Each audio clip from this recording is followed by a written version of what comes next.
Now, the single most important day of my life growing up was the first Sunday in July. Now, the first Sunday in July was our all-day singing, dinner on the ground, decoration day, homecoming at Snowdown, where all the people who have people buried there would come home for that day.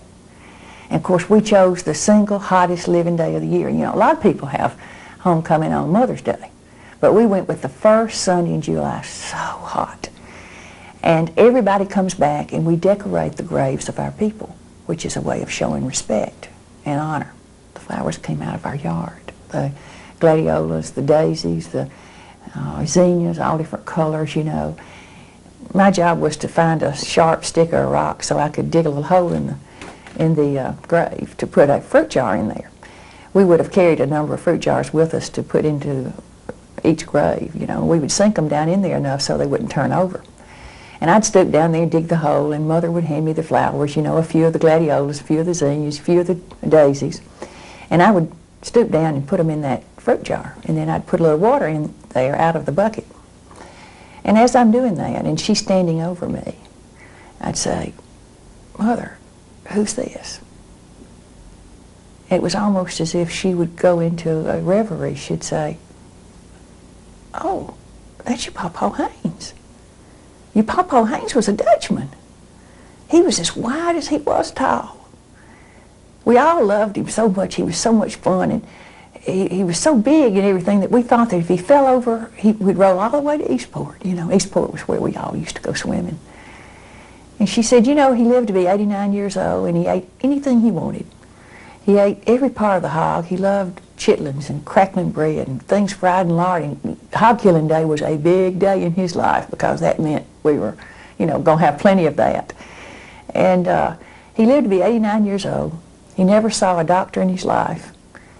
And he died when he got a briar in his ear that set up blood poisoning. And she told me that the day he died, that he actually had taken his walking cane. He could not bend over, and he would dig a little hole with the walking cane and drop a cabbage set down and then cover it up with his foot. He didn't have to bend over to plant cabbage. That's always been a little lesson to me, that you can accomplish a lot under a lot of adverse circumstances. But she'd say, "That's your Papa Haynes." And we'd go to the next grave, and I'd fix the flowers on it, you know, and I'd say, "Who's this?" And she'd say, "Oh, that's your Aunt Ann. Your Aunt Ann was a beautiful woman. And John loved her so much, and she died young. She loved pretty things, and he tried to buy them for her. And when she died young, it broke his heart. He was never the same. That's your Aunt Ann." And sometimes she would add on to that, "Who looked like Aunt Ann. You know, so-and-so, you know, looks like Aunt Ann," because Aunt Ann was beautiful. Then we go to the next grave, and I'd dig the hole and say, "Who's this?" And with pride, she'd say, "Oh, that's your Uncle Billy. Your Uncle Billy helped build this church." You know, they built the church and it snowed that day. That's why it was called Snowdown, you know. "Your Uncle Billy helped build this church, and he was the superintendent of Sunday school out here 25 years, and he was so respected by everybody because he was so fine.